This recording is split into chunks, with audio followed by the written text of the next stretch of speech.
안기종과 최은택의 양양약 안기종입니다. 최은택입니다. 오늘 두 번째 시간입니다. 오늘은 어떤 이야기? 지난번에 안 대표께서 예고편 그쵸. 잠깐 말씀하셨죠. 맞아요. 뭐 매직, 마술 뭐 얘기하셨었는데 허가받지 않고도 쓸 수 있는 의약품, 또 제약사가 등재 신청을 하지 않아도 보험 등재가 되는 의약품, 뭐 이런 의약품이 있죠. 그 긴급 도입 의약품이라고 하는데 네. 오늘 그 긴급 도입 의약품 제도에 대해서 한번 이야기를 해보겠습니다. 네. 방금 들었는지 모르겠지만 시가처가 받지 않고도 의약품을 사용하고, 그렇죠? 건강보험 등재 신청을 제약사가 안 했는데도 건강보험 등재하는 방법이 있다. 이제 그렇죠. 일반적으로는 약간 상식적이지 않는. 그렇죠. 시가처가 받아야지 사용할 수 있고, 네. 제약사가 건강보험 등재 신청을 해야 등재할 수 있는데 이제 그게 아닌 방법. 좀 미리 말씀드리면 굉장히 중요한 제도입니다. 왜냐하면 이제 환자들이 대부분 다 신약이 미국 FDA나 유럽 EMA에서 승인되면 기사가 막 나오죠. 뭐 최은택 기자도 기사를 많이 썼지만 그러면 환자 입장에서 저 약을 사용하면 내가 살 수 있겠구나, 나의 생명을 인정할 수 있겠구나라는 생각이 들긴 드는데 산 넘어 산이죠. 네. 일단은 시가처가 받아야 되고 또 그게 건강보험 적용까지 돼서 되려고 하면 보통 얼마나 걸리죠? 보통? 뭐 통계를 낼 수가 없겠죠. 그렇죠. 제약사가 반드시 해외에 있다고 해서 이렇게 한국에 들여오는 건 아니니까요. 그렇죠. 예. 상당수 아직 해외에는 사용하고 있는데 한국 시가처 그렇죠. 허가 안 받은 약도 많이 있는 네. 거죠. 그러니까 그래 본다 그러면 시각처에서 막 1, 2년, 건강보험 등재 1년이면 적어도 2년에서 4년, 5년 꽤 많은 시간이 걸리는데 이제 이걸 과감하게 딱 단축할 수 있는 제도가 긴급 도입 의약품 제도다. 네. 이제 이렇게 설명하셨습니다. 지금 이제 요 제도를 관할하는 곳이 먼저 주관 부서라고 하잖아요. 요거는 이제 식품의약품안전처부터 시각처에서 이제 식약처장이 긴급 도입 의약품으로 지정하도록 되어 있는데 모든 약을 다 지정하는 건 사실 아니고요. 좀 학술적인 내용 말고 좀 대중적인 내용을 설명한다 그러면 그 국내 식약처가를 받지 않은 약이고요. 그리고 환자 치료에 필수적인 이런 약을 긴급 도입 의약품으로 지정을 이제 시각처에 하게 되면 의무가 생기죠. 의무가. 네. 이게 개념상으로 하면 국민보건상 긴급하게. 그렇죠. 이 얘기는 어렵습니다. 결국은 생명과 직결된 그렇죠. 약이라는 얘기죠. 이 약을 쓰지 않으면 당장 환자의 생명이 위태로울 수 있는 네. 이제 이런 약제인 거고, 주로 보면 이제 항암제나 희귀질환 치료제가 좀 많을 것 같고 꼭 여기에 국한되는 건 사실 아니고요. 하고 일단은 그 시각처장이 긴급도의약품으로 지정을 하게 되면 일단 한국 희귀필수의약품센터에서 일단 우리가 센터라고 하죠. 센터. 네. 센터에서 일단은 요 약을 해외에 있는 이제 이 외국에서 이 도매상에서 구입을 해서 비축을 해놔야 돼요. 네. 그래야지 환자가 필요할 때 이제 병원이나 약국을 통해서 공급할 수 있기 때문에 비축을 해야 되는데, 이제 오늘 그 비축을 한다는 거는 이제 의료적으로 필요하면 언제든지 환자가 이 약을 쓸 수 있다는 거잖아요. 네. 근데 문제는 이제 비용입니다. 비용인데 그 해외에서 도매상에서 구입하더라도 실제 해외 약가를 다 줘야 되잖아요. 근데 주로 보면 우리나라보다 미국이나 이런 유럽이 약가가 더 비싸죠? 네. 비싸니까 거기에 또 관세도 내야 되고 네. 부가세도 내야 되니까 비용 부담이 굉장히 크죠. 그래서 실제적으로 이제 긴급도입 의약품으로 지정되더라도 비싸서 이제 구입을 못하는 경우. 그래서 최근에 굉장히 상징적인 사건이 있었는데 그 스티븐 잡스가 투병했다고 하는 그 신경 내부민 종양, 이 환자들 한 100명 정도가 이제 이 약값이 비싸가지고 이게 지금 현재 그 노바티스에서 루테트라는 이제 약을 이제 개발한 이 약이 이제 희귀 필수 의약품센터에서 자가 치료로 도입해도 한 2, 3천만 원 정도 하거든요. 그런데 말레이시아에 가면 한 800만 원 정도가 됩니다. 네. 그래서 우리나라 환자 한 100명 정도가 말레이시아에 가서 이제 요 루테트라를 이제 구입을 했었죠. 근데 이게 궁금한 게 식약처장이 어쨌든 긴급도입 의약품으로 지정을 하긴 하지만 자기들 알아서 임의로 지정하지는 않을 거잖아요. 그렇죠. 그럼 누가 신청을 하는 거죠? 그 환자들이 보통 하죠. 환자들이 그 제약사가 허가 신청 안 했으니까 환자나 저희 같은 환자단체에서 계속 식약처장에게 요구를 하게 되면 아마 절차가 있는 것 같아요. 거기서 이제 긴급도입약품으로 지정을 하게 되는 거죠.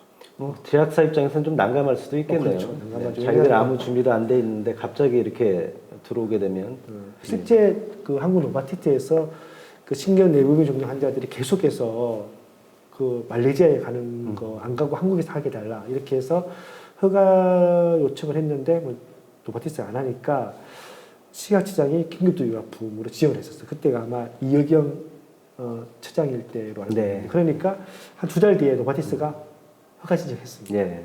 그러니까 그런 장점도 있는 거죠. 어쨌든 저도 재작년에 루타테라 이슈가 있을 때 연합해서 아주 열심히 싸우셨잖아요. 맞아요. 그때 좀 많이 접했던 용어이긴 해요, 사실. 한 가지만 더 하면 이제 우리가 조금 전에 그 긴급조약품으로 지정하게 되면 그 우리 한국 희귀필수센터에서 이제 이 약을 해외에서 구입을 해서 비축을 해준다고 하잖아요. 그리고 사용할 수 있도록 해준다. 네. 여기는 또 한 가지 이제 허가도 신청하는 제약사가 급여 신청을 안 하겠죠. 그래서 이제 비급여로 다 구입을 해야 되고 관세 부가세까지 부과되니까 이제 이 긴급 도입 의약품 지정제도 안에 어떤 제도가 있냐면 한국 희귀필수의약품 센터장이 공익적 목적으로 제약사 대신에 건강보험 급여 신청할 수 있는 제도가 있고 실제 이렇게 신청하게 되면 보통 한 4개월 정도 안에 이 급여 결정이 다 들어오거든요. 그러니까 예외적으로 건강보험 등재를 할 수 있는 제도가 이제 있는 거죠. 그러니까 우리가 계속 강조했던 게 앞에서 이제 식약처가 받지 않고 의약품을 사용하는 이 방법이면서 제약사가 급여 신청을 안 해도 한국 희귀필수의약품센터장이 대신 급여 신청해줘서 급여가 되는 이제 이 제도니까 우리가 아까 마술 이제 매직이라고 이야기했던 부분인데 신속허가 신속 등재 제도네요. 그렇죠. 사실 우리가 그동안 막 다양한 이제 환자의 접근권을 높이는 제도 많이 했지만 사실 긴급 도입 의약품이 이 두 개를 딱 이제 갖고 있는 이제 신속 허가와 신속 이제 등재 기능을 가지고 있는 막강한 이제 제도죠. 근데 이게 어찌됐든 긴급 도입 의약품으로 지정되고 나서 등재까지 한 1년 3개월 굉장히 빨리 진행이 된 거네요. 그렇죠. 진짜 1년 3개월 만에 됐네요. 네. 굉장히 어떻게 보면 그 환자들한테는 긴급도입 의약품 제도 또 지정하고 등재 이 제도가 굉장히 접근성을 획기적으로 개선하는 데 도움이 되는 제도 이건 분명해 보이네요. 희귀필수의약품센터 홈페이지 들어가 보니까 이게 긴급도입 의약품이 이미 공개가 돼 있더라고요. 보니까 그 센터장이 대신 급여 신청해서 급여까지 된 이런 케이스죠. 그러면 그 루테트라가 사실은 신경내부종 환자들 맨 마지막 단계에 서는 약, 정말 생명과 직결된 약이거든요. 그러면 앞으로도 뭐 미국이나 유럽에서 이제 허가만 돼서 시판만 될 수 있다라고 하면 우리나라 환자 단체에서도 그 긴급도입 지정해달라고 하면 사실 이 절차를 통해서 똑같이 빠르게 허가 받기 전에 사용하고 그리고 건강보험 등재도 할 수 있지 않나 싶은데. 근데 그거보다도 그때 그 환자단체 연합회에서 제기했던 것 중에 그 제약사의 도덕적 해이 그게 좀 더 많이 문제가 되는 것 같아요. 사실은 제가 봤을 때도 어쨌든 높은 가격을 받을 수 있고 또 신속하게 등재될 수 있다는 장점 이게 두 가지 장점이 있잖아요. 그 제약사 입장에서는 굳이 힘들게 등재 절차를 밟고 또 등재 과정에서 약값도 떨어지고 이런 걸 하느니 그냥 놔두고 환자들이 알아서 해서 등재가 돼서 뭐 간다. 그러면 뭐 제약사 입장 너무 땡큐 그런 거죠.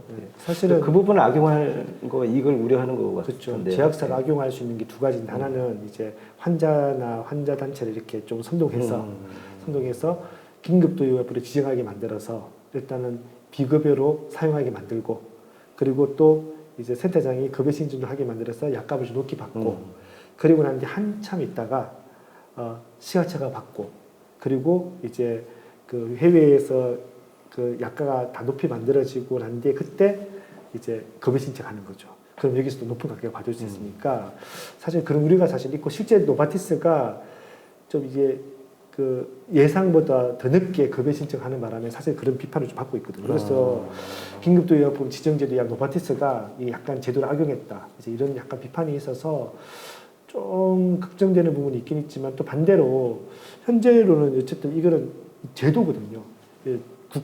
정부가 만든 제도이기 때문에 이 제도를 이용하는 것은 당연한 거 아니겠어요. 그래서 좀 환자나 환자 단체에서 좀 알고 대체제가 없는 그리고 생명과 직결된 신약의 같은 경우에는 저는 이 긴급도의약품 지정제를 통해 가지고 환자 의약품 접근권을 좀 획기적으로 당길 수 있는 이 제도가 활성이 되면 좋겠다. 네. 그래서 가지고 있습니다. 근데 제가 이 등재 경과를 보니까 그 노바티스가 신청해서 정식 등재된 게 2022년 3월 1일, 이게 올해 3월 1일인데 긴급도입 의약품으로 등재된 거하고 딱 그 격차가 1년 차이가 나네요.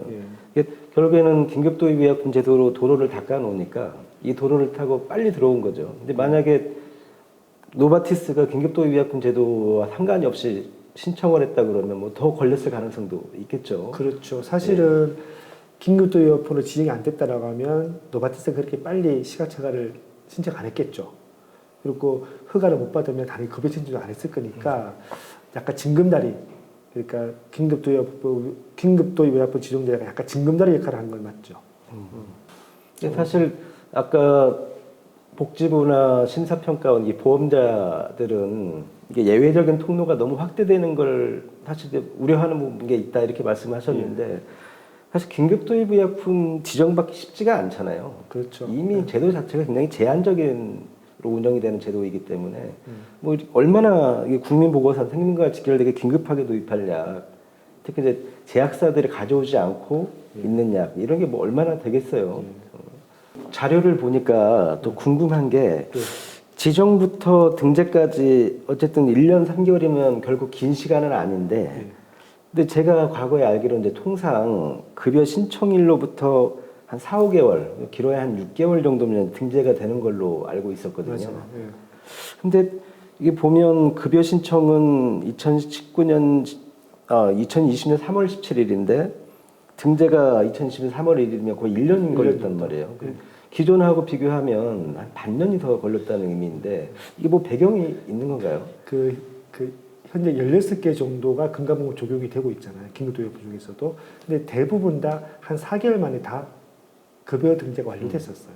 근데 루테트라하고 최근에 이제 그 대마류 에피디올렉스. 이게 워낙 전체 재정이 커요.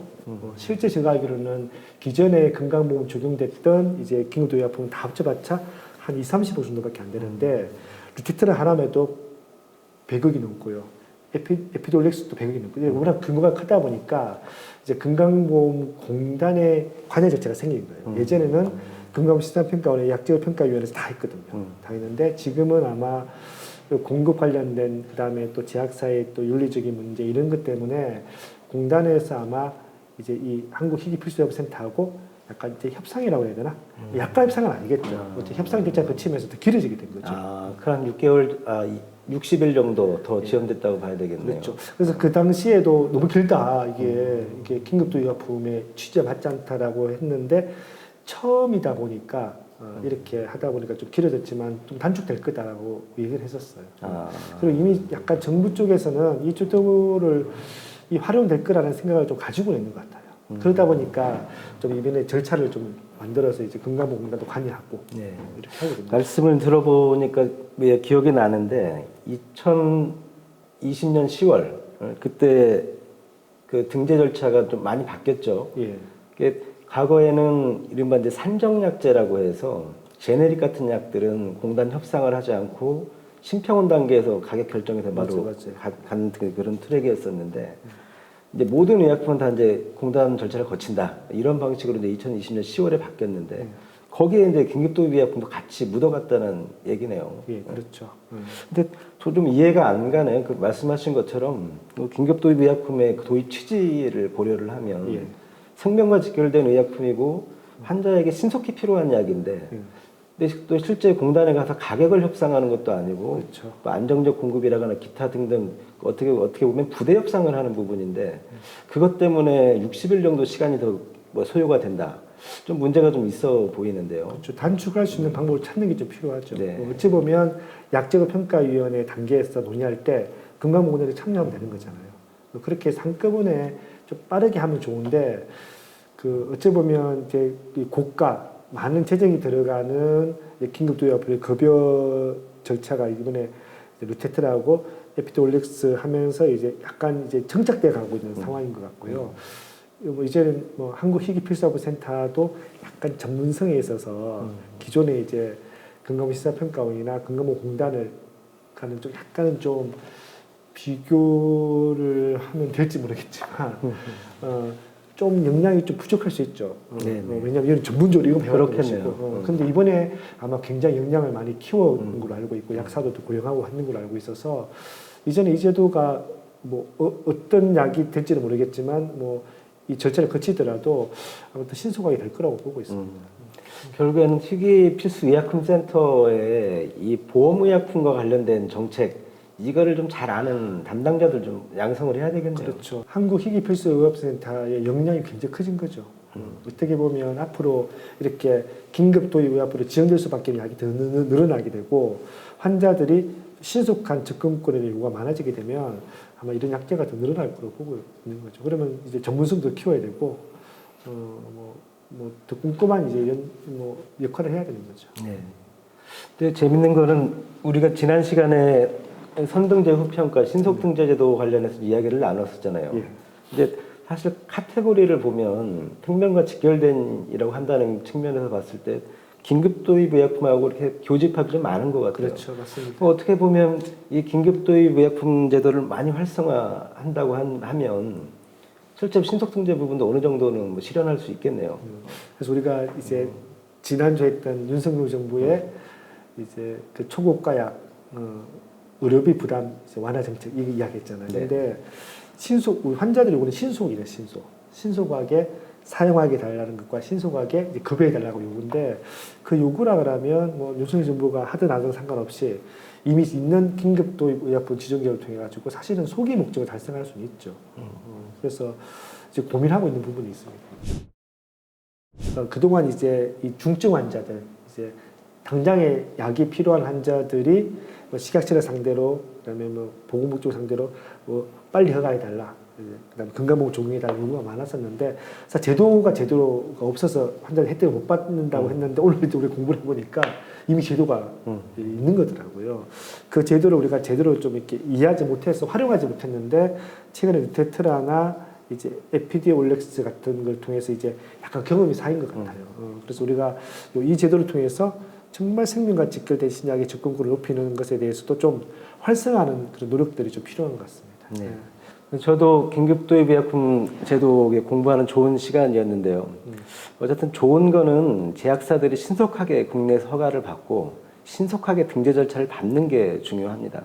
하지만 그게 되지 않는다고 한다면 환자들이 움직일 수밖에 없겠죠. 지금은 환자들이 허가든 보험 정책이든 개입을 많이 할 수밖에 없는 그런 구조인 것 같습니다. 그리고 오늘 말씀 듣다가 나온 게 긴급 도입 의약품까지 굳이 공단 협상을 해야 되는지 좀 의문인데요. 예. 복지부와 건보공단이 잘 협의해서 이 부분은 신속하게 등재가 이루어질 수 있도록 고민해 줬으면 감사하겠습니다. 오늘 환자단체한테 숙제를 주신 것 같아요. 우리의 생명을 살릴 수 있는 획기적인 제도를 적극적으로 활용하라는 그런 메시지를 준 것 같아서 너무 감사하고 우리가 앞으로 열심히 또 이 제도가 활성화될 수 있도록 노력하겠습니다. 안기종과 지엔텍 양양약 오늘 여기까지 하겠습니다.